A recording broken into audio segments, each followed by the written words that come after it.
A peace advocate group known as the United Nations Peace and Positive Living Awareness Center, UNPPOLAC, gathered experts from the Ivory Towers, faith-based organizations, and peace institutions to mark the day with lectures and call to actions. The international coordinator of the UNPPOLAC, which functions under the auspices of the United Nations Economic and Social Commission (ECOSOC), Dr. Zemena, said the group joins the rest of the world annually to Georgia for world peace.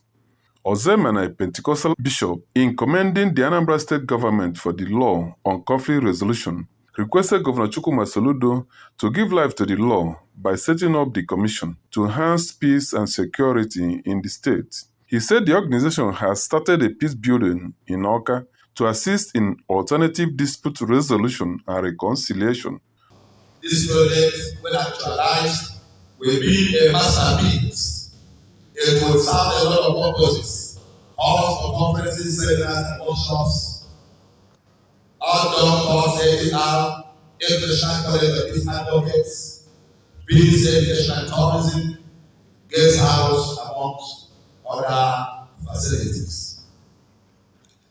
Dear distinguished audience, Your Excellencies, ladies and gentlemen, I beckon all of us to support this multi-billion-dollar peace house project as a legacy project for generations to come. In his keynote speech, the director, Institute for Peace, Security and Development Studies, UNIZIK Awka, Professor Jaja Nwanebo, identified injustice, denials, and deprivations as root causes of strife and disharmony. He said the culture of peace is achieved by consultations and interface for leaders to listen to the masses and address their needs based on equity and justice.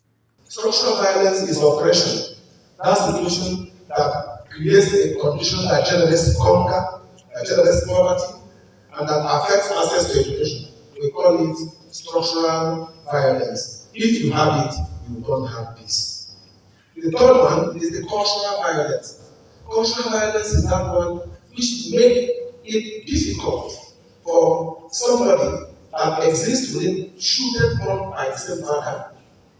One is a male, the other one is a female, and because it's a female, it's not entitled to anything in the family. That is what we call cultural violence.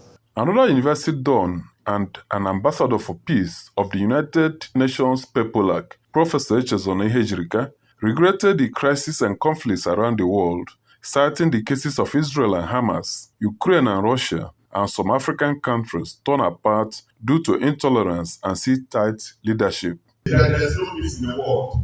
It is painful. I was imagining what is happening in other parts of the world.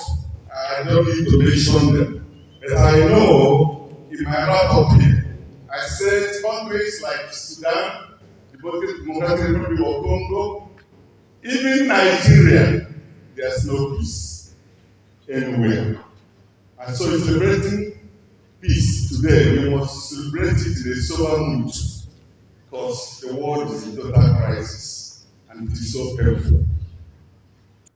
The coordinator of the National Open University of Nigeria Awka Study Center, Dr. Bibiani Uguala, in discussing the theme of the day, spoke against unhealthy use of the internet, especially by the younger generation, and called on students participating on the World Peace Day celebration to take home the need to be peaceful in all their approaches by using technology to cultivate peace.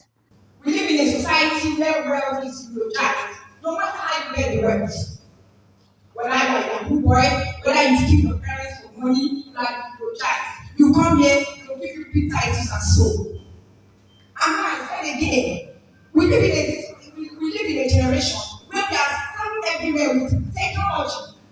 Chairman on the occasion, Dr. Innocent Akuvwe, described as apt the theme of this year's World Peace Day, which is cultivating a culture of peace, the imperative for a contemporary society.